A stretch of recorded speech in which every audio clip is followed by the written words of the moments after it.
Balance, right. तो आज हम करेंगे डेप्रिसिएशन के different methods. There are different methods, but आज दो ही मेथड्स का मैं बताऊंगी जो सिलेबस में कवर होते हैं। वो दो मेथड्स हैं, straight line method and diminishing balance method.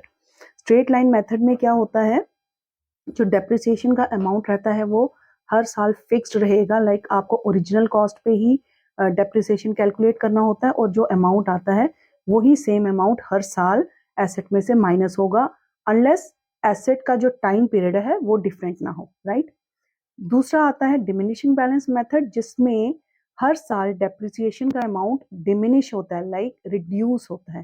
क्यों होता है? बिकॉज इस मेथड में जो डेप्रिसिएशन लगाई जाती है जब निकालते हैं तो वो बुक वैल्यू पे निकलती है, जो एसेट की बुक वैल्यू होती है। मींस जो एसेट का लास्ट ईयर का क्लोजिंग बैलेंस होगा उस पे नेक्स्ट ईयर डेप्रिसिएशन निकलेगी। तो ऑब्वियसली हर साल एसेट का बैलेंस भी डिक्रीज होता जाएगा, इसलिए उस पर जो वैल्यू डेप्रिसिएशन की निकलेगी वो भी डिक्रीज होती जाएगी। इसीलिए इसको डिमिनिशिंग बैलेंस मेथड भी बोलते हैं, बिकॉज डिमिनिशिंग बैलेंस का मतलब डिक्रीजिंग बैलेंस।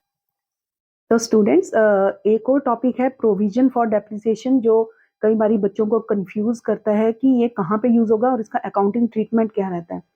इन केस जब क्वेश्चन में ये मेंशन रहता है कि आपको डेप्रिसिएशन एसेट अकाउंट पे शो नहीं करनी है या डेप्रिसिएशन अकाउंट ओपन नहीं करना है, इन दैट केस आपको provision for depreciation account maintain करना पड़ता है, क्रिएट करना पड़ता है, राइट।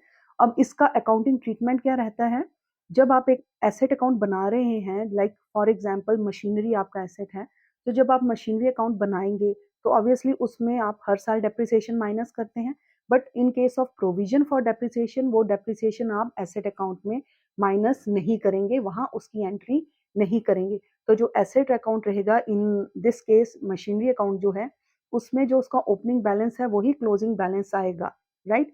अनलेस वहां पे अगर और एडिशनल परचेज या सेल्स नहीं हो रहा, राइट।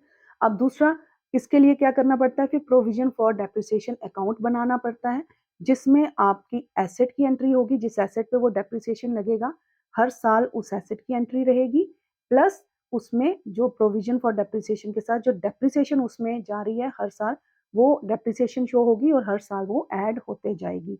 तो provision for depreciation account maintain होगा और साथ में डेप्रिसिएशन अकाउंट बनेगा, जिसमें जब आप डेप्रिसिएशन को प्रोविजन फॉर डेप्रिसिएशन में ट्रांसफर कर रहे हैं वो एंट्री वहां भी रिफ्लेक्ट होगी, राइट। तो ये depreciation and provision for depreciation, इन दोनों की जर्नल एंट्रीज क्या होती है? तो डेप्रिसिएशन की जर्नल एंट्री इन केस जब प्रोविजन नहीं बन रहा तो रहती है depreciation account debit to asset account, जिस भी एसेट पे वो डेप्रिसिएशन लग रही है, राइट।